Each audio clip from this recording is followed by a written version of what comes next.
지난주 우리 김대회 전도사님 말씀으로 은혜 받고 주제가 계획이었습니다. 계획. 오늘 두 번째 계획에 대하여서 제가 다시 한번 정리해서 말씀드리려고 합니다. 자, 목사님 모시죠. 여러분들이 지금 가지고 있는 가장 많은 고민이 계획입니다. 그래서 그 전전주 설교 주제가 갈등이었습니다. 계획 때문에 갈등이 옵니다. 계획을 짜지 못해서 갈등도 하지만은 어떻게 계획 세우냐를 몰라서 갈등하기도 하고, 세운 대로 안 되기 때문에 또 갈등이 오고, 또 다 때려치고 다시 또 계획을 세우자니 또 갈등이고, 갈등과 계획은 계속 같이 함께 가는 겁니다. 여러분, 지금 여러분의 나이에 계획 세워야 될 것들이 얼마나 많습니까? 대학교를 잘 졸업해야 되고, 졸업하면 취직시험이 잘 봐질까? 내가 전공 과목대로 살 수 있을까? 편입할까? 대학원 갈까? 남자들은 애야 군대부터 갔다 오자. 갔다 오고 나면 또 나이는 들었는데 결혼해야 할 텐데 누구랑 하지? 마음에 드는 사람은 없는 것 같고, 마음에 들기보다도 누가 나를 좋아하는 것 같지도 않고, 나이는 자꾸 들어가고, 이성교제 하는데 잘 맞지 않고, 계속 여러분 우리가 세워야 될 엄청나게 많은 계획들이 있습니다. 인간은 동물과 다른 것은 계획을 세우고 사는 존재입니다. 동물은 아무 계획이 없습니다. 오직 하나, 먹고 존재하기만 하면 돼요. 동물에게는 아무 근심, 걱정, 염려, 계획 이런 거 없습니다. 갈등도 없습니다. 사람이 사람다워지는 거, 젊은이가 정말 똑똑하고 사람다워지고 야물지고 정말 비전이 있다라고 얘기하는 것은 계획이에요. 계획.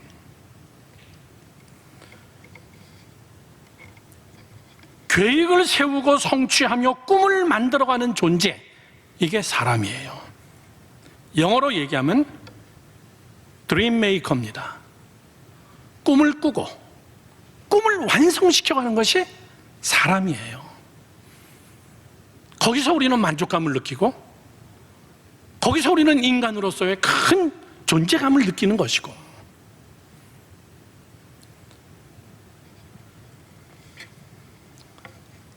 오늘 여러분들 예배 마친 다음에 목사님 설교를 잘 듣고 목원들하고 꼭 이 이야기를 같이 함께 나누기를 바랍니다.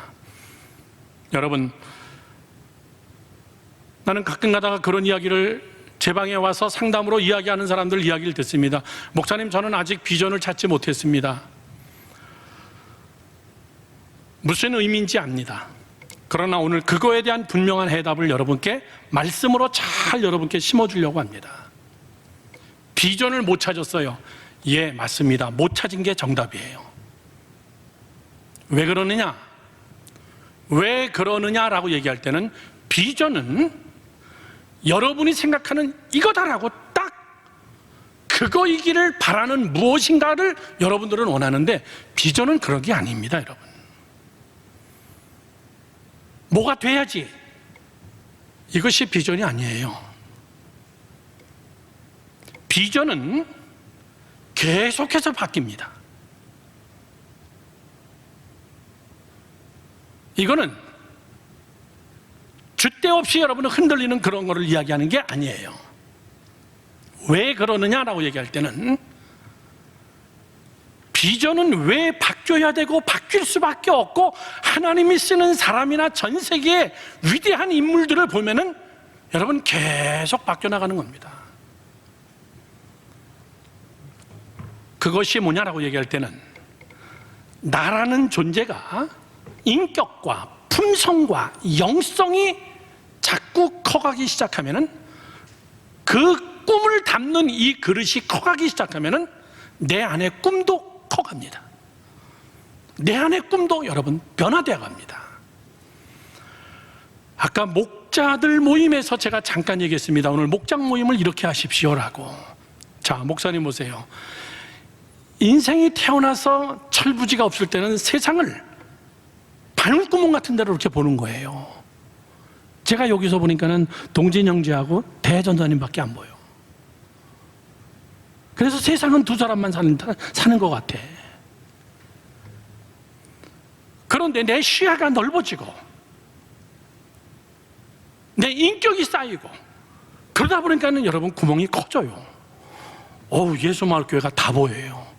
사람이 굉장히 많습니다. 내 영성과 인격과 내 품격과 인간관계와 이런 것들이 여러분 유능하게 되기 시작하면 온 세계가 다 보입니다.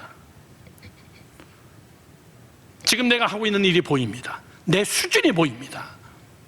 그러면 여러분, 하나님이 여러분 안에서 여러분이 눈을 뜬 것만큼 하나님이 확장시켜 줍니다. 이해되시면 아멘. 이게 좀 없고 마스크를 벗고 칠판 갖다가 오늘 정말 설교하고 싶은데, 하나님과 나와의 관계성의 문제입니다. 여러분, 여기에 플라스틱 통에 물이 요만큼밖에 안 들었는데 여기다가 큰 거를 갖다가 반강제적으로 집어넣으면 어떻게 돼요? 얘는 깨집니다. 하나님이 여러분 안에서 여러분을 크게 쓰면은 여러분 깨져버릴 때가 있다고 얘기해요. 왜? 안 되거든요. 담을 만한 그릇이 안 되거든요. 그런데 내 영적인 질그릇이, 내 인격적인 질그릇이, 인간관계의 질그릇이, 삶의 노하우가 사도 바울의 이야기처럼 내가 매도 맞아보고 죽을 뻔한 고비도 당하고 내가 사자에게 물어뜯기기도 하고 이런 엄청난 고통을 당하면서 나는 삶의 일체의 비결을 배웠다. 나는 노하우가 자신 있다. 그런데 그 안에 하나님께서 내게 능력 주시면은 I can do all things. 난 뭐든지 다 할 수 있다. 그릇이 확 확장되는 거예요. 하나님, 나는 이것이 되고 싶습니다. 이것이 돼서 무엇을 한다. I do의 문제가 아니라 being의 문제입니다. 너의 존재의 문제예요. 그러므로 여러분들은 자꾸 어느 한 지점을 향해서 이것이 비전이다, 이것이 내 계획이다, 나는 이것을 할 거다, 난 이게 최종 목표다, 그렇게 기도할 필요 없다고 얘기해요. 그렇게 기도 못한다고 여러분이 비전도 없고 꿈도 못 찾은 그런 사람 아니에요. 죽을 때까지 우리는 내 인격과 내 영성과 내 성품과 삶의 노하우를, 꿈을 담고 있는 나라는 존재의 그릇을 넓혀가기 시작하면 하나님이 그 안에서 마음대로 하나님의 은총을 통하여서, 하나님의 은총 세 가지 여러 번 얘기했죠. 첫 번째, 하나님이 사람. 두 번째, 사건. 세 번째, 하나님의 시간. 시옷으로 시작하는 세계. 그것을 여러분 안에서 하나님이 마음대로 사람을 만나게 하는 거예요. 여러분이 대인관계가 좋지 않은데 좋은 사람은 절대 여러분 옆에 안 갑니다. 왜 가요? 상처받는데. 하나님이 아무리 여러분에게 좋은 사람을 붙여줘도 내가 그 사람하고 같이 관계를 못 맺어요. 그러면 그 사람 떠납니다. 저도 제가 싫은 사람은 안 만나요. 관계성이 안 좋은 사람 안 만납니다. 그러면 하나님이 왜 나에게 사람만 붙여줍니까? 아니에요. 하나님이 여러분 안에서 사건을 일으키십니다. 그런데 그 사건을 감당할 만한 인내와 절제와 그 다음에 노하우가 없으면 그 사건은 여러분을 죽여버려요. 그런데 그 사건 때문에 우리는 비전이 커지는 거고, 비전의 각도가 달라지는 것이고, 비전의 방향이 하나님이 확 고쳐져 보는 거예요. 성경의 모든 인물의 공통점입니다. 요셉을 보세요. 그는 노예로 팔려갔어요. 17살에 고등학생 나이에 삶에 엄청난 사건이 생긴 거예요. 그 시대의 집안에서만 살았던 요셉, 그저 형들하고 목축어버렸던 그 땅을 떠나보지 못했던 그가 갑자기 노예의 신분으로 애국까지 걸어서 팔려간 거예요. 인생이 끝났구나. 그런데 요셉은 그 마음속에 하나님이 있었어요. 하나님을 향한 기대. 하나님은 그런 요셉을 마음대로 쓰기 시작했어요. 하나님은 그런 요셉을 통하여서 하나님은 엄청나게 요셉 안에서 사건을 일으키고 보디발 같은 사람을 만나게 해주고 바로의 왕 같은 사람을 만나게 해주고 사람을 만나게 해줘도 다 요셉은 그 사람들을 다 흡수하고 그 사람들에게 인정받는 사람이에요. 요셉이 허구한 날 형들이 나를 팔았어? 그래, 내가 가만히 있지 않는다. 보디발의 집에서 맨날 칼이나 갈고 있고 거기서 맨날 복수할 계획만 세우고 있고 언제 내가 이 집에서 탈출할 건가 그것만 세우고 있다면 하나님은 이미 요셉의 인생에서 여러분 거들떠보지도 않습니다. 나는 제 안에서 사건을 일으킬 수가 없어. 쟤는 무서운 애야. 쟤는 자기 욕심이 너무 세. 자기 복수심에 꽉 찼어. 하나님의 뜻을 거기다가 심을 수가 없어요. 하나님의 비전을 거기서 키워나갈 수가 없습니다. 여러분, 이게 비전이에요. 비전은 변한다. 어떻게 변하냐? 내가 변하는 것만큼. 얼마만큼 변하냐? 내가 변하는 것만큼. 어떻게 쓰임받느냐? 내가 삶의 모든 노하우를 깨닫고 하나님이 어떻게 쓰시든 나는 거기서 쓰임받을 하나님의 꿈을 담은 그런 그릇으로 만들어져 갈 때 믿으시면 아멘 하세요. 이해가 되시면 아멘 하십시오. 오늘 조금 여러분 강의 스타일로 여러분께 이야기합니다. 여러분에게 제일 중요한 단어 아니에요? 비전, 계획, 미래. 여러분이 제일 힘들어하는 게 그거죠. 어쩌면 여러분들이 잘못 우리가 교육을 받았기 때문에 그렇습니다. 다 내려놔, 하나님이 알아서 할 거야. 다 내려놨더니 알거지가 됐어.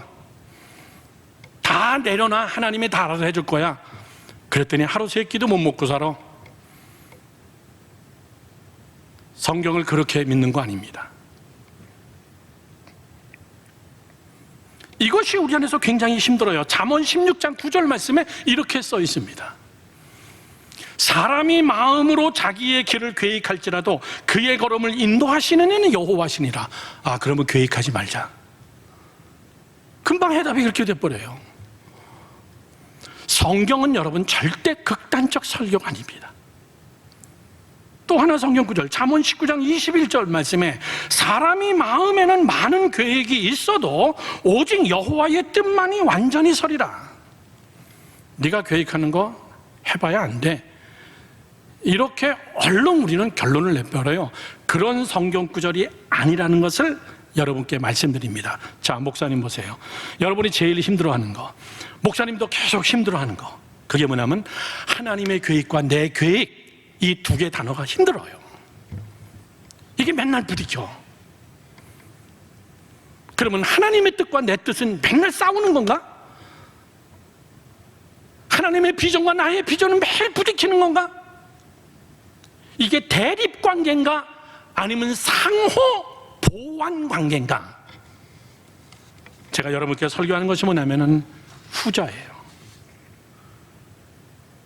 하나님의 계획은 하나님의 계획이 있고 여러분의 비전, 여러분의 꿈, 내가 되고 싶은 거, 내가 계획하는 거, 그건 그것대로 하나님은 그 두 개를 가지고 하나님의 뜻과 여러분의 뜻을 가지고 하나님은 함께 일을 하시는 하나님이세요.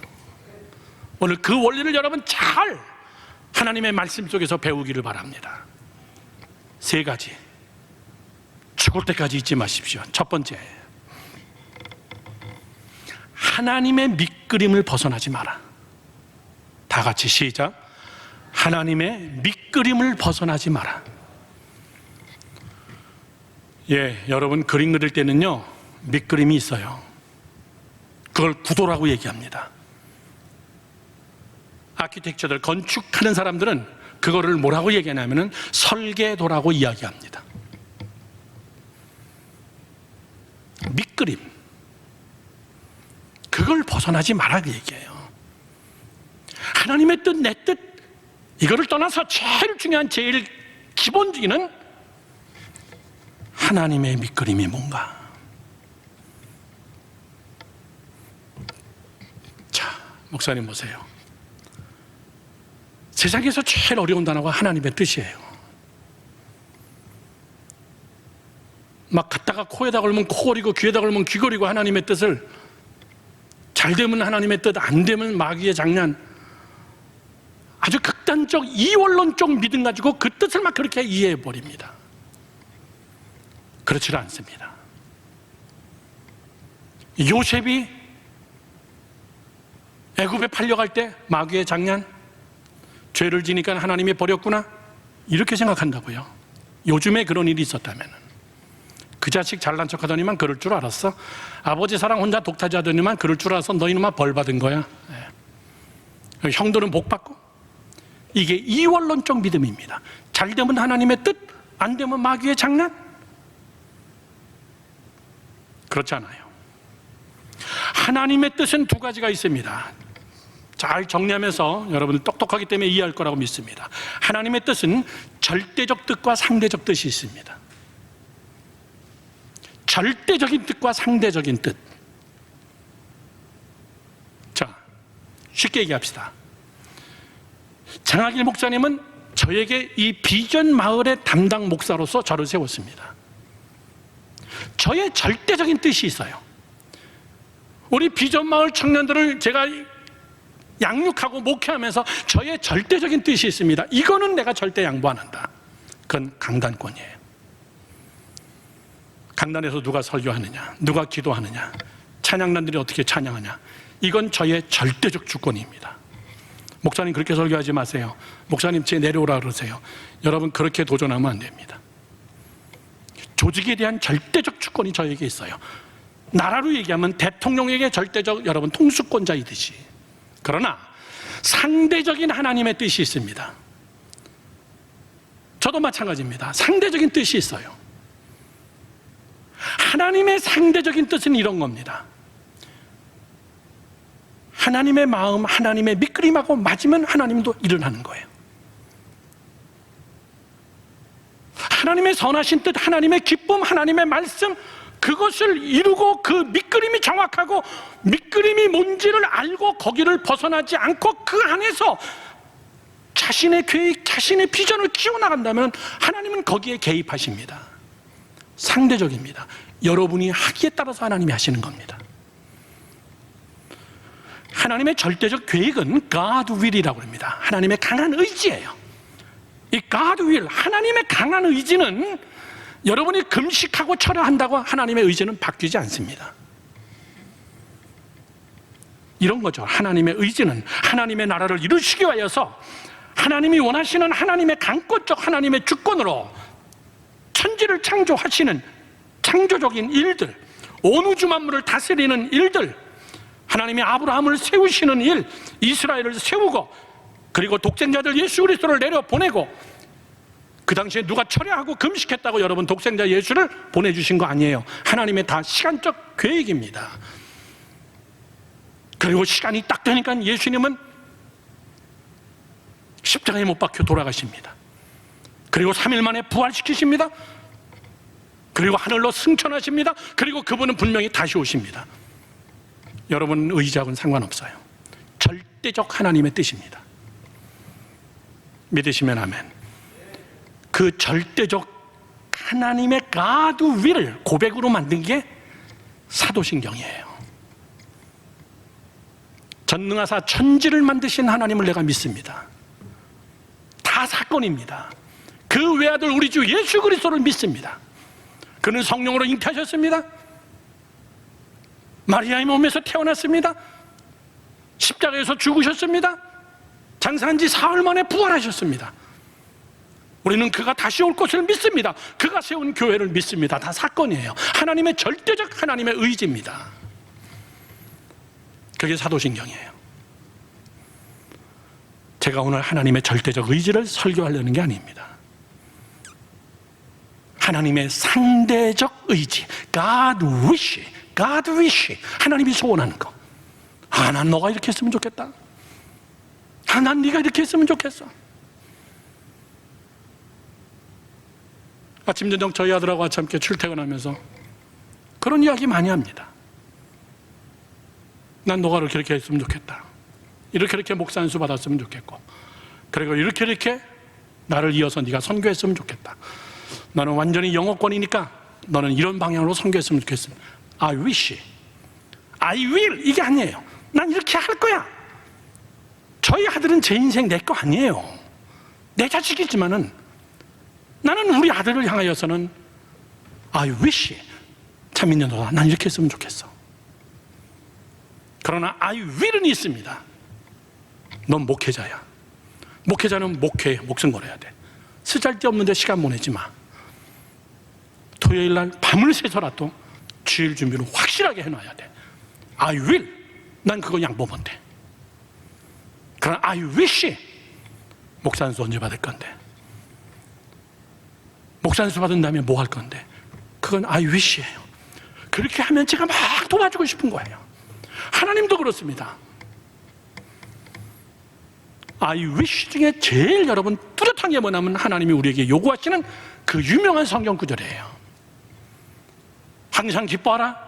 그 다음 크게 쉬지 말고 기도하라. 세 번째 범사에 감사하라. 이는 그리스도 예수 안에서 너희를 향하신 하나님의 뜻이니라. 그 뜻은 하나님의 강한 의지적 뜻이 아니라 God wish. 난 네가 기뻐했으면 좋겠어. 난 네가 감사했으면 좋겠어. 난 네가 항상 기도했으면 좋겠어. 이게 내 뜻이야. 그게 밑그림이에요. 그 밑그림 위에 내가 올랐으면은 하나님은 하나님의 계획이 우리를 간섭하기 시작하십니다. 그런데 밑그림이 없으면 막 그리는 거예요. 소위 말해서 막가파야, 막가파.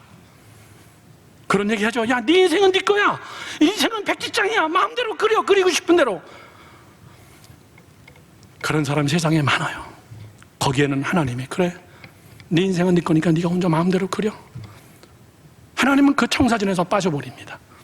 세상 사람들은 예수 믿지 않아서 그렇게 자기의 인생을 그렇게 그릴 수 있어요. 세상은 뭐니 해도 머니가 제일이야. 돈이 제일이야. 돈만 있으면 돼. 돈만 잘 보면 돼. 그래서 그들은 돈 벌기 시작하는 거예요. 밑그림 없습니다. 돈이면 다 됩니다. 그래서 그런 사람들이 돈 벌으면은 그런 인간들이 갑질하는 거야. 밑그림 없이 돈 번 인간들이 갑질하는 거예요. 내가 왜 돈을 벌어야 되고, 내 비전이 뭐고, 많이 벌든 적게 벌든 나는 어떻게 살아야 되고, 그런 걸 아는 사람들은 절대 갑질 안 합니다. 사랑하는 젊은이 여러분들, God wish, 그게 하나님이 원하시는 거예요. 로마서 8장 28절 말씀이 이 구절을 잘 우리에게 이야기해 주고 있습니다. 다 같이 읽어봅시다. 시작. 우리가 알거니와 하나님을 사랑하는 자, 그 뜻대로 부르심을 입은 자들에게는 그 뜻이 뭐예요?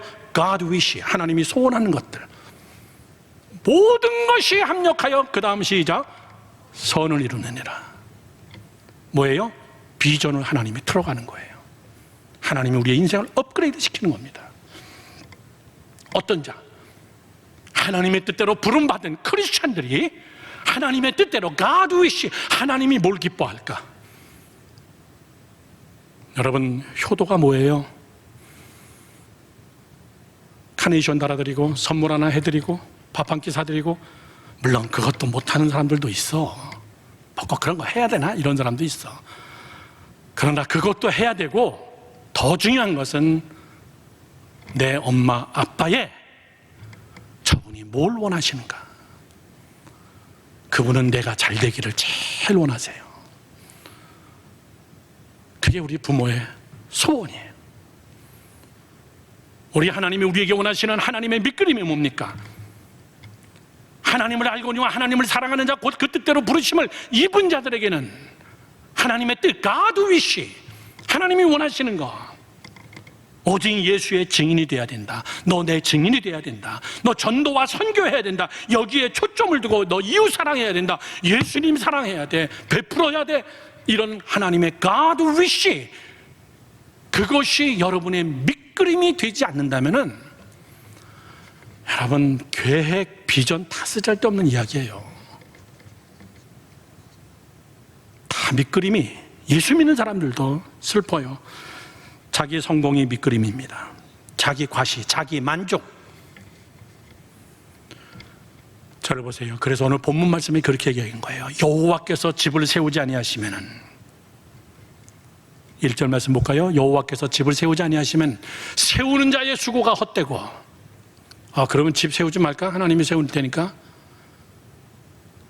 여호와께서 성을 지키지 아니하시면 내가 수비수들을, 파수꾼들을 수십 명을 갖다 놔도 그 집 뚫려. 그러면 파수꾼 세우지 말까? 집도 짓지 말까? 하나님이 다 알겠지? 그래, 다 내려놓자. 그런 뜻이 아니야. 그런 뜻이 아니야. 밑그림이 분명히 서서 하나님의 밑그림 위에 둔 자, 하나님의 밑그림이 없는 너희들은 집을 져도 그 수고 하나님이 져야 돼. 너희들이 밑그림이 분명하면 내가 너의 집 져줘. 너 집 짓는 거 내가 도와줘. 너 한옥집 빌려오는데 난 빌딩 지어줄 거야. 너는 니네 집 하나, 그저 조그만 아파트 하나 설계할 줄 모르지만은 네가 하나님의 밑그림이 분명하고 네 삶의 파운데이션이 분명히 하나님의 말씀에 있다면은 나는 너는 아파트를 그리지만은 나는 너 빌딩을 그려줄 거야. 그리고 그걸 완성시켜 줄 거야. 그리고 그걸 지켜줄 거야. 그걸 다 돌아갈 수 있도록 내가 너를 도울 거야. 그 얘기예요.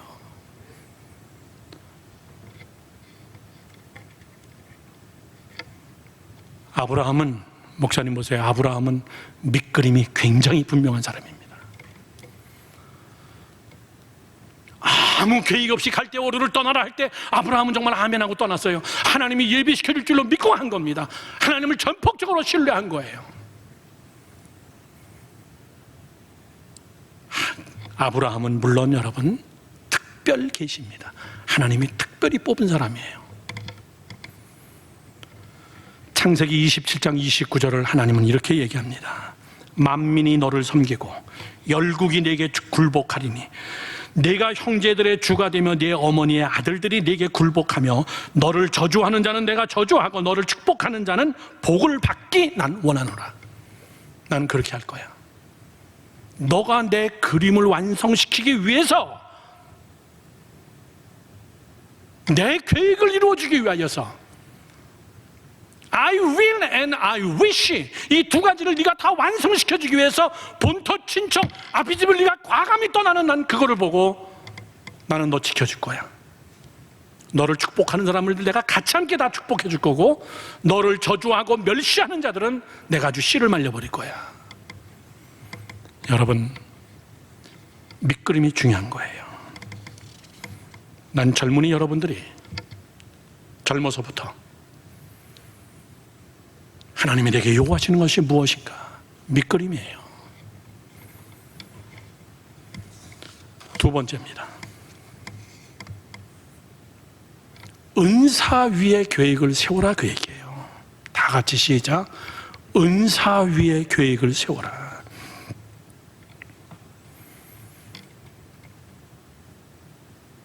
지금 여러분들 직장 다니고 있습니다. 대학교에서 공부하고 있습니다. 거기에 한 번쯤은 은사를 대입시켜 보세요.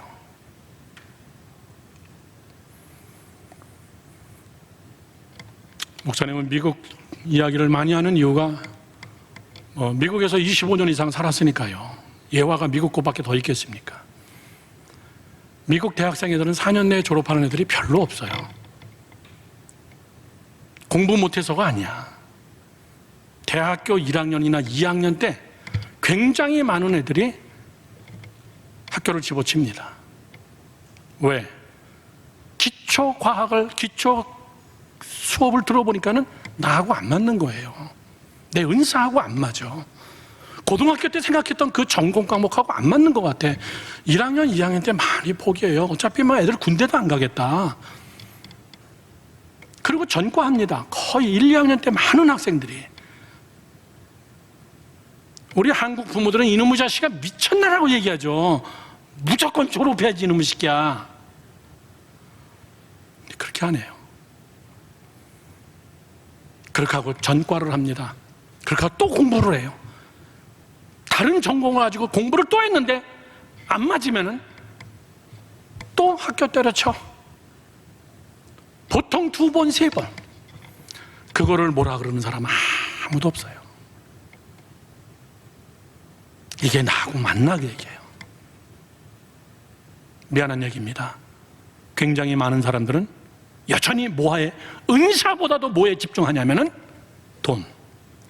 이게 돈이 되냐? 이게 미래적으로 먹고 살만하냐? 여러분, 우리가 뭐 한다고 새끼는 못 먹겠니? 그치? 자, 여러분에게 좀 더 소상하게 얘기합니다. 비전을 찾지 말고 은사를 먼저 찾아요. 은사. 지금 내 안에 있는 은사가 무엇인가? 그 은사를 밑그림 위에 키워나가기 시작하는 거예요.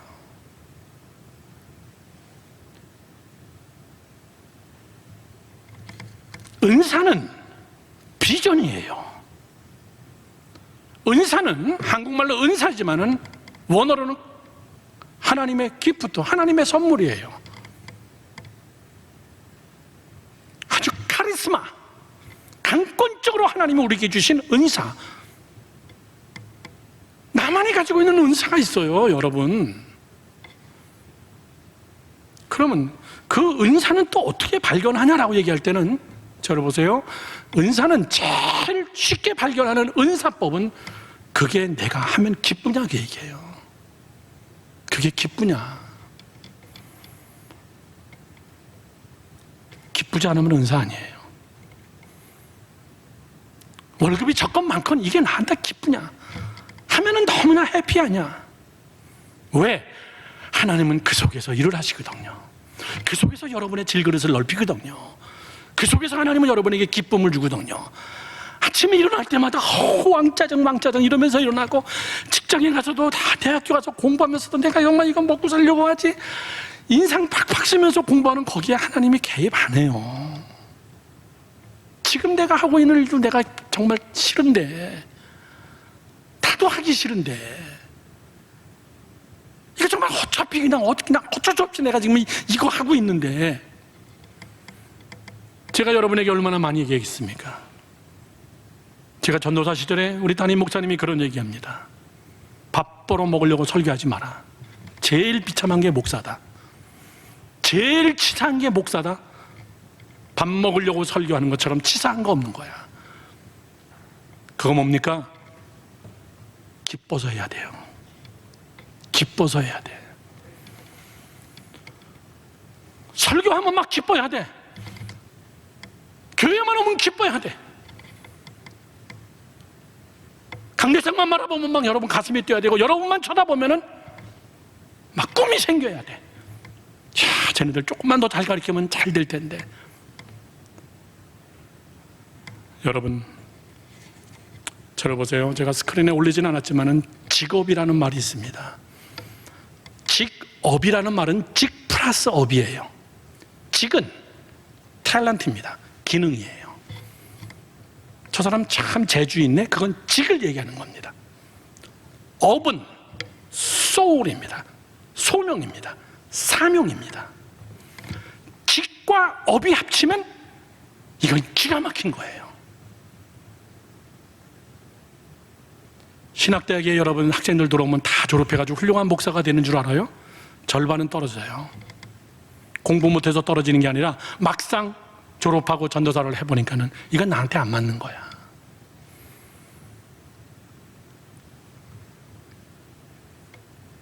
직과 업이, 우리는 그냥 쉽게 직업 그러면 먹고 사는 거 월급 받고, 그렇지 않아요. 이게 정말 내가 기쁜가? 이거 하면 정말 괜찮은가? 난 이걸 너무나 잘하는 것 같아, 내가 보기도. 그건 직이에요. 그런데 거기다가 업을 갖다 쏟아붓는 겁니다. 그거를 칼빈은 뭐라고 얘기했냐면 직업 소명 의식. 하나님이 너에게 그 직업 속에서 하나님이 널 부른 거야. 직업 소명 의식. 야, 이건 천직이구나 라는 거. 그러면 그 천직을 가지고 평생 갈까요? 하나님은 계속 확장시켜줘요. 더 잘할 수 있게, 더 넓게, 내가 못하는 것들은 사람들을 붙여서 더 잘할 수 있게, 직이 업이 돼야 되고. 여러분, 내 은사가 무엇인가 어려운 질문 아니에요. 내가 기뻐야 돼요. 좋아야 돼. 밤새고 해도 좋아야 돼, 그거 하면. 근데 돈 되는 거를 택하려니까 1시간만 해도 미쳐가지고, 이야, 정말 미치겠다. 내가 이거에서 먹고 살아야 되니 평생을. 불쌍한 사람이에요. 나는 자신 있게 얘기할 수 있어요. 그 사람 절대 그 일 속에 하나님이 개입 안 합니다. 저희 딸 찬이는 사실 걔가 음악을 잘해요. 엄마 아빠가 다 음악을 해서 그런지, 그래서 플룻을 가르쳤습니다. 초등학교생부터 플룻을 굉장히 잘했어요. 초등학교, 중학교, 고등학교까지. 이제 대학 1년 남았는데 줄리아드 음대 교수가 가르쳤어요. 찬이 엄마가 매일 차에 태워가지고 맨하탄까지 가서 레슨 받고, 교수님도 정말 너 참 잘한다. 미국 사람들은 솔직하거든요. 근데 줄리아드는 안 될 것 같아. 예일 대학은 갈 수 있어. 그래서 또 찬이를 차에다 태워가지고 우리 집에서 1시간 떨어진 또 예일 대학까지 또 갔어. 예일 대학 음대를 다 보여줬어요. 연습실을 보여주고. 예일 대학은 음대는 무조건 다 4년 동안 장학금이야.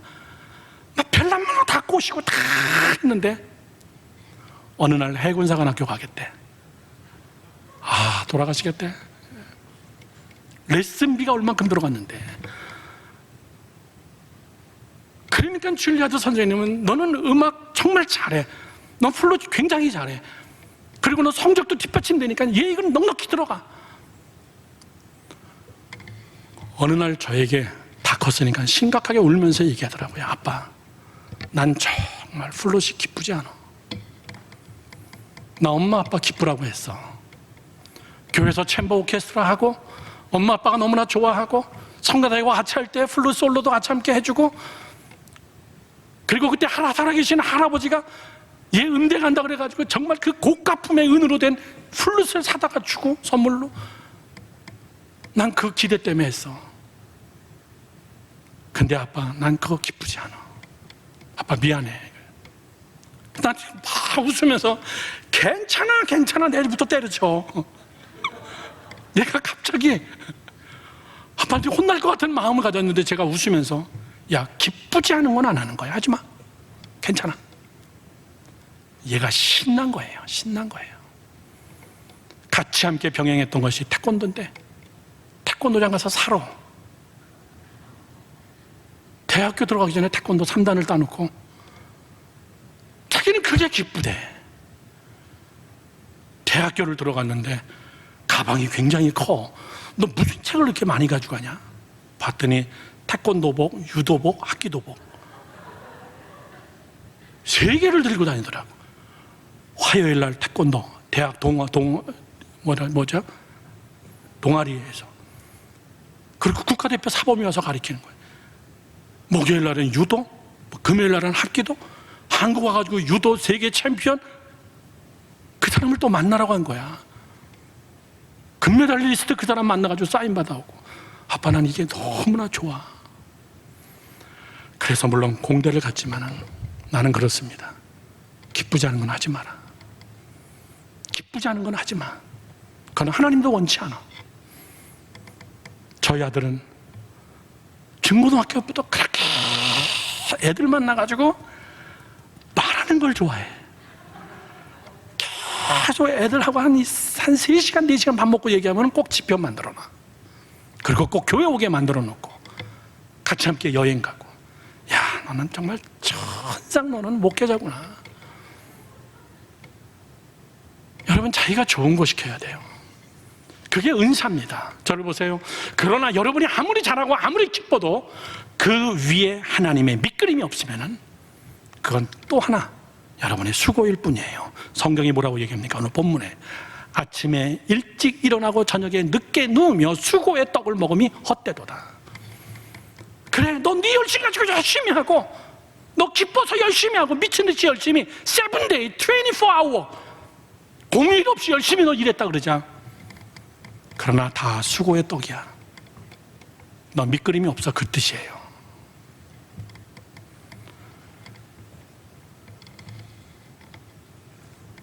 목사님은 선교하는 게 너무 기뻐. 너무 해피해. 내 돈 다 퍼주는 건데도. 후원금 받아서 여러분이 낸 헌금들 다 퍼주는 거고.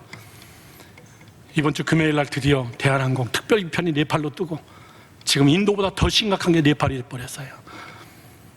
계속 아침마다 카톡 올라오는 게 어느 선교사님이 죽었습니다. 어느 선교사님이 죽었습니다. 현지 목회자 어느 분이 돌아가셨습니다. 산소호흡기 이번에 네팔로 보내주면서 마음이 기쁜 거예요. 전 선교지에 가면 너무 좋아. 지금 한국에 있는 거 하지만 미칠 것 같아요. 1년에 최소한 9번, 10번씩 선교지에 비행기 타고 갔던 것이 딱 막혀버리니까 내일 13번째 우물 파기 시작해요. 엄청나게 먼 거리기 때문에 마사이족들이 살고 있는 숲속으로 들어가야 되기 때문에 1박 2일 동안 운전해서 목사님 내일 출발해서 모레 도착해서 목사님이 얘기한 13호 저희가 1,000만 원 이상의 비용을 들이는 내일 공사가 또 시작해요. 그런 기도할 때마다 기뻐요. 왜 거기다 했습니까? 내가 가볼 수 없었으니까. 굉장히 시골인데 물이 없습니다. 중고등학교 앞에다가 팔려고 합니다. 올 10월 달에 미국에 들어가면서 에티오피아 들립니다. 학교를 세웁니다. 몇 억대가 들어가요. 그런데 기뻐요. 돈은 하나도 없어요. 그래도 하나님이 다 하실 거라고 나는 믿어요. 내 기쁜 거 해야 돼요. 내가 그거 해가지고 여러분 돈 버는 것도 아니잖아. 하나님의 밑그림이기 때문에. 여러분, 나는 여러분들이 그런 여러분들이 되기를 주님의 이름으로 축원합니다. 여러분, 목사님 보세요. 다 선교사 되라, 목사 되라 이런 얘기 아니에요. 기쁜 거를 해라. 잘하는 거 해라. 그리고 밑그림을 정확하게 해라. 그러면 끝인가? 마지막 세 번째입니다. 마지막 세 번째, 열정을 품어라 그 얘기예요. 열정을 품어라. 하나님의 열정, 성령의 열정. 저 사람 지불에 타고 있나가 아니라 저 사람은 성령의 불로 타고 있구나. 자기 불로 타고 있는 사람은 금방 꺼져요. 그런데 저 사람 정말 열정이 있구나. 하나님의 불이 있구나. 목사님 보세요. 우리는 계획이 부족해서 실패하는 게 아니라, 계획이 치밀하지 못해서 실패하는 게 아니라, 계획을 백업해주는 열정이 없어서 다 실패하는 거예요. 하나님도 기부 앞에 버리는 거예요. 여러분이 계획 세우면 하나님이 다 이루어 주시던가요? 여러분이 계획을 세우고 났더니 다 여러분 끝났습니까? 오늘 장학일 목사님이 설교했던 본문은 느헤미야입니다. 느헤미야 알죠? 제가 여러분께 설교 여러 차례 했어요. 그는 자기의 조국 예루살렘 성벽을 재건하기 위하여서 열정을 품습니다. 디테일하게 계획을 짭니다. 그렇게 하고 그 열정을 품고 하나님의 밑그림 위에, 그리고 자기의 모든 것을 다 포기하고 그렇게 하고 예루살렘에 들어가는 거예요. 될 때까지 하는 거예요. 테러 위험도 있었고. 여러분, 다시 얘기합니다. 여러분이 비전을 발견하지 못해서도 아니고, 여러분이 계획이 치밀하지 않아서도 아니고, 막판에 안 되는 거는 열정이 없는 거예요. 내가 열정을 내면은 하나님은 그 위에 계속 휘발유를 부어주는 거예요. 번아웃 안 되게. 그래서 하나님은 그런 자들에게 길을 예비해 주시는 거예요. 피할 길을 예비해 주시고, 비전을 업그레이드 시켜주고. 야곱이 그런 자입니다. 야곱은 열정을 가지고 장자가 되고 싶은 거예요. 장자의 축복을 받고 싶은 거야. 어머니하고 같이 모략해서 가서 들짐승을 잡고 아주 열정적으로 온몸에다 막 털을 다 갖다 붙이고 그렇게 하고 D-Day를 잡아서 아버지에게 축복권을 받아내는 겁니다. 그뿐만이에요. 형 에서를 통해 가지고 도망가서 삼촌 집에 가서 종살이를 하면서 그 마음의 열정, 부자가 되고 싶은 열정, 수단과 방법을 가리지 않고 죄가 되지 않는 거라면 야곱은 얼룩이는 다 칠 거니까 얼룩 동물들을 다 만들어낸 거예요. 삼촌보다 더 부자가 됐습니다. 가만히 기도만 했더니 여러분, 하나님이 야곱을 축복했던가요? 천만의 이야기예요. 자기가 사랑하는 여인 내 아내로 만들기 위하여서 정말 열심히 7년 동안 일했는데 다른 여자로 바꿔치기를 했어. 속았구나. 그래도 내가 원하는 여자를 얻기 위해서 다시 또 7년, 14년을 그런 열정을 가지고 내가 원하는 여자를 내 아내로 만든 거예요. 형 에서를 만나는 날, 그날도 여참은 나는 죽는 거다. 그는 마지막 열정으로 야복강가에서 무릎 꿇고 하나님 앞에 기도하면서 천사와 같이 함께 씨름을 하면서 환도뼈가 부러질 정도로 열정을 가지고 하나님 앞에 기도한 거예요. 하나님, 이거는 내 힘으로 안 됩니다.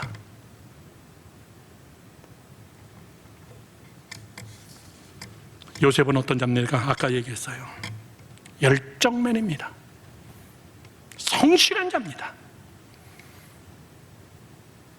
7년 동안 어떻게 하면 이 풍년 동안 곡식을 잘 거둬들일까, 그렇게 하고 그 7년 흉년을 어떻게 이거를 잘 해가지고, 그는 계획이 뛰어나고 왕측근에서 치밀한 계획과 열정으로 그 모든 계획들을 다 이루어내는 그런 사람들이에요. 다윗은요, 여러분, 정치에 꿈이 없었던 자예요. 다윗은 어려서부터 아버지의 양을 치면서 어떻게 하면 아버지의 양을 잘 칠까? 어떻게 하면 내가 아버지보다 더 양을 잘 칠까? 이 양들을 내가 어떻게 잘 지킬 수가 있을까? 저놈의 늑대, 사자, 이런 것들이 자꾸 아버지의 이 양들을 훔쳐가는데, 물어뜯어 먹는데, 다윗은 거기서 곰과 싸우는 실력을 갖춘 거예요. 돌판에 던지는 실력을 쌓은 거예요. 지금 내가 하고 있는 일, 그 일을 매우 잘한 거예요. 그러니까 하나님은 다윗을 업그레이드 시키기 위하여서 골리앗을 등장시킨 겁니다. 평상시 자기의 실력, 평상시 자기의 은사, 평상시 곰과 싸울 때도 하나님께 규탁하며 하나님께 기도하면서 싸웠던 그 실력이 골리앗은 아무것도 아니었어요. 다윗이 어려서부터 왕되게 해주세요 이렇게 기도한 적 없어요.